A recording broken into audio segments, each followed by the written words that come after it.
नमस्कार, अनुपम ई मित्र के इस डिजिटल प्लेटफॉर्म पर मैं दीपिका आपका हार्दिक स्वागत करती हूँ। आज मैं आपको आचार संहिता के बारे में बताऊंगी।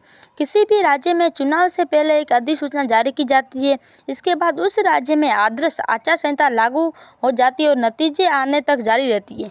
मजे की बात यह है कि आम मतदाता यह जानता तक नहीं है कि आखिर आदर्श आचार संहिता किस बला का नाम है। ऐसे में बहुत से सवाल मुंह उठाकर खड़े हो जाते हैं, जैसे आदर्श आचार संहिता क्या होती है, इसे कौन लागू करता है, इसके नियम कायदे क्या है, इसे लागू करने का मकसद क्या है। इसके अलावा इस मुद्दे से जुड़ी और जिज्ञासाएं भी है जिनके बारे में हम जागरूक मतदाता को जानकारी होनी चाहिए। ऐसे ही सवाल और जिज्ञासाओं का जवाब तलाशने की कोशिश हम इस लेख में करेंगे। क्या है आदर्श आचार संहिता? मुक्त और निष्पक्ष चुनाव किसी भी लोकतंत्र की बुनियादी होती है। चुनाव के सबसे बड़े लोकतंत्र भारत में चुनाव को एक उत्सव जैसा माना जाता है और सभी सियासी दल तथा वोटर्स मिलकर इस उत्सव में हिस्सा लेते हैं। चुनाव की आपाधापी में मैदान में उतरे उम्मीदवार अपने पक्ष में हवा बनाने के लिए सभी तरह के हथकंडे आजमाते हैं। ऐसे माहौल में सभी उम्मीदवार और सभी राजनीतिक दल वोटर्स के बीच जाते हैं। ऐसे में अपनी नीतियों और कार्यक्रमों को रखने के लिए सभी को बराबर का मौका देना एक बड़ी चुनौती बन जाता है, लेकिन आदर्श आचार संहिता इस चुनौती को कुछ हद तक काम करती है।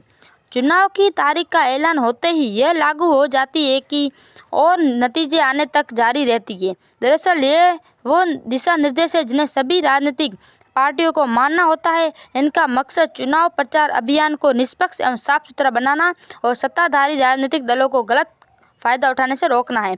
साथ ही सरकारी मशीनरी का दुरुपयोग रोकना भी आदर्श आचार संहिता के मकसदों में शामिल है।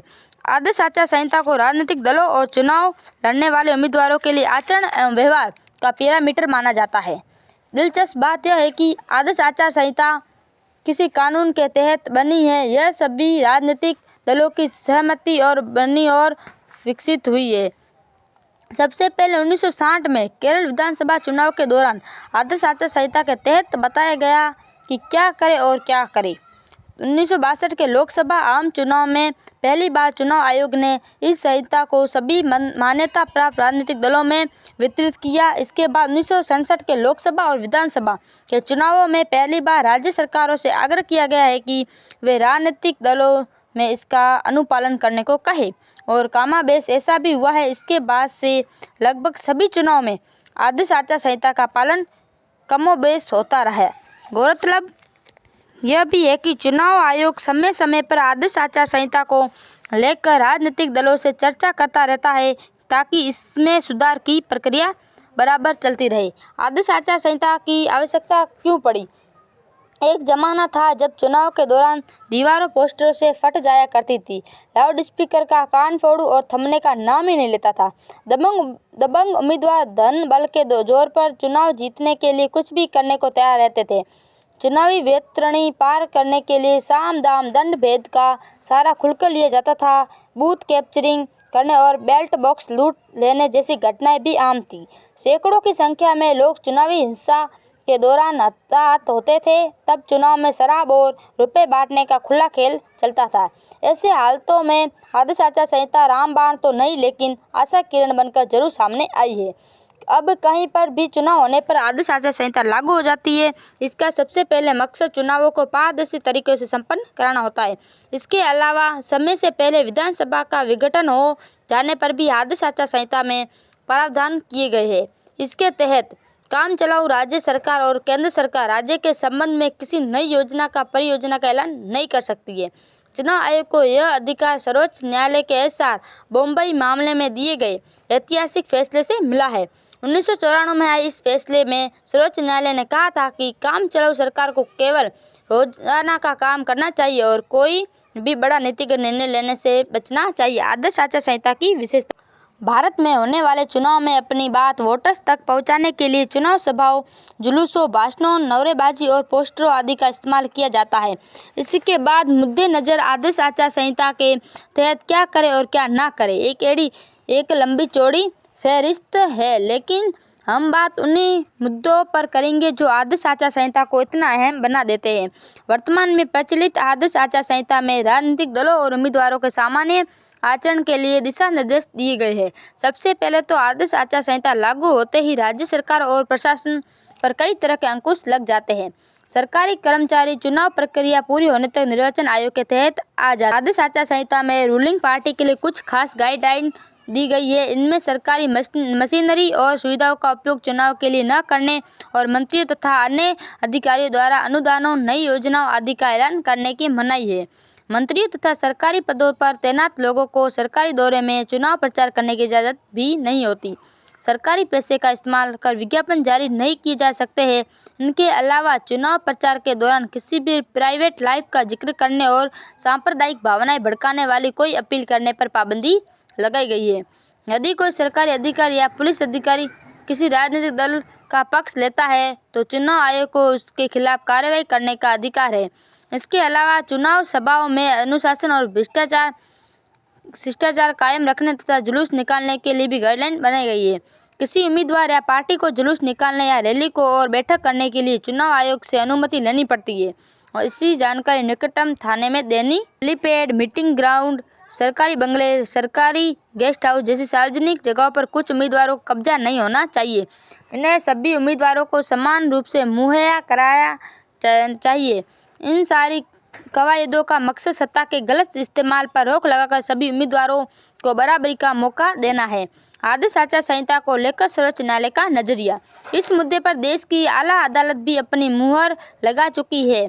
सर्वोच्च न्यायालय इस बाबत 2001 में दिए गए अपने एक फैसले में कह चुका है कि चुनाव आयोग का नोटिफिकेशन जारी होने की तारीख से आदर्श आचार संहिता को लागू माना जाएगा। इस फैसले के बाद आदर्श आचार संहिता के लागू होने की तारीख से जुड़ा विवाद हमेशा के लिए समाप्त हो गया। अब चुनाव अधिसूचना जारी होने के तुरंत बाद जहाँ चुनाव होने हैं वह आदर्श आचार संहिता लागू हो जाती है। यह सभी उम्मीदवारों, राजनीतिक दलों तथा संबंधित राज्य सरकारों पर तो लागू होती ही है, साथ ही संबंधित राज्य के लिए केंद्र सरकार पर भी लागू होती है। आदर्श आचार संहिता के लिए अपनाई जा रही एडवांस तकनीकें। जब डिजिटलीकरण और हाईटेक होने का दौर चल रहा हो तो भला चुनाव आयोग क्यों पीछे रहता। आदर्श आचार संहिता को और यूजर फ्रेंडली बनाने के लिए कुछ समय पहले चुनाव आयोग ने सी विजिल ऐप लॉन्च किया। तेलंगाना, छत्तीसगढ़, मध्य प्रदेश, मिजोरम और राजस्थान के हालिया विधानसभा चुनाव में इसका इस्तेमाल हो रहा है। सी विजिल के जरिए चुनाव वाले राज्यों में कोई भी रिपोर्ट व्यक्ति आदर्श आचार संहिता के उल्लंघन की रिपोर्ट करा सकता है। इसके लिए उल्लंघन के दृश्य वाली केवल एक फोटो या अधिकतम 2 मिनट की अवधि का वीडियो रिकॉर्ड करके अपलोड करना होता है। उल्लंघन कहाँ हुआ है इसकी जानकारी जीपीएस के जरिए ऑटोमेटिकली संबंधित अधिकारों को मिल जाती है। शिकायतकर्ता की पहचान गोपनीय रखते हुए रिपोर्ट के लिए यूनिक आईडी दी जाती है। यदि शिकायत सही पाई जाती है तो एक निश्चित समय के भीतर कार्रवाई की जाती है। यह तो बात हुई इस ऐप के फायदे की, लेकिन हम सब ये भी जानते हैं कि नफ़े के साथ नुकसान भी जुड़ा होता है। इसी के मद्देनजर इस ऐप के गलत इस्तेमाल को रोकने के भी इंतजाम किए गए हैं। यह ऐप केवल आदर्श आचार संहिता के उल्लंघन के बारे में काम करता है। तस्वीर लेने या वीडियो बनाने के बाद यूजर्स को रिपोर्ट करने के लिए केवल 5 मिनट का समय मिलता है और इसमें पहले से ली गई फोटोज या वीडियो अपलोड नहीं किए जा सकते। हाईटेक होने की दौड़ में सी विजिल ऐप के अलावा चुनाव आयोग और ने कई एडवांस तकनीकों भी अपनाया है। इनमें national complaint service, integrated contact centre सुविधा, सुगम इलेक्शन मॉनिटरिंग डैशबोर्ड और one way electronical transmitted poster table आदि शामिल है। चुनाव आयोग आदर्श आचार संहिता तथा अन्य उपायों के लिए जरिए चुनाव को निष्पक्ष और साफ सुथरा बनाने के प्रयास लगातार करता रहता है और इसके लिए उसे अंतर्राष्ट्रीय स्तर पर सहारा भी गया है। लेकिन यह भी उतना ही सच है, भारत जैसे बड़े देश में चुनावों को केवल आदर्श आचार संहिता के रहमो करम पर नहीं छोड़ा जा सकता। आगे की राह वैसे देखा जाए तो आदर्श आचार संहिता में सब कुछ चमकीला ही दिखाई देता है, लेकिन यह देखने में आया है कि इसके लागू हो जाने के बाद 1.5-2 महीने तक सरकारी कामकाज लगभग ठप पड़ जाते हैं। बार बार होने वाले चुनाव के कारण प्रशासन तो प्रभावित होता ही, भारी मात्रा में पैसे की बर्बादी होती है। हमारे देश में साल भर कहीं न कहीं चुनाव होते ही रहते हैं। इसलिए 1999 में विधि आयोग ने अपनी एक रिपोर्ट में देश भर में एक साथ चुनाव करने की सिफारिश की थी। अभी कुछ समय पहले भी विधि आयोग देश भर में एक साथ चुनाव कराए जाने को लेकर ड्राफ्ट पेश कर चुका है। इसके अलावा भारत के उपराष्ट्रपति भी यह कह चुके हैं कि सभी राजनीतिक दल आपसी सहमति बनाकर अपने मेंबर्स के लिए एक आदर्श आचार संहिता तैयार करें, जिस पर विधानमंडल और संसद के भीतर एवं बाहर अमल होना चाहिए। लेकिन यह भी सच है कि चुनावों के दौरान लागू होने वाली आदर्श आचार संहिता का उल्लंघन करने की कोशिश सरकार किसी न किसी तरीके से जरूर करती है। यदि चुनाव आयोग कड़ी निगाह न रखे तो वह इस कोशिश में कामयाब भी हो जाती है। ऐसे में आदर्श आचार संहिता का उल्लंघन होने पर चुनाव आयोग के पास कार्रवाई करने के अधिकार भी होते हैं। इसके लिए चुनाव आयोग FIR दर्ज करा सकते हैं या उम्मीदवार पर रोक लगा सकते हैं। ऐसे में दरअसल आदर्श आचार संहिता चुनाव सुधारों से जुड़ा एक अहम मुद्दा है, जिससे और बहुत से चुनाव सुधारों का रास्ता खुलता है। देखा जाए तो हर चुनाव के साथ हमारी डेमोक्रेसी में और निखार आता जा रहा है, लेकिन लोकतंत्र के इस उत्सव को सफल बनाने में चुनाव आयोग की कोशिशों के साथ देश के नागरिकों को भी यह जवाबदेही है कि इसे सफल बनाए। जय हिंद, वंदे मातरम। हम फिर मिलेंगे इसी तरह किसी उपयोगी जानकारी के साथ। वीडियो को लाइक करें, चैनल को सब्सक्राइब करना ना भूलें। जय हिंद।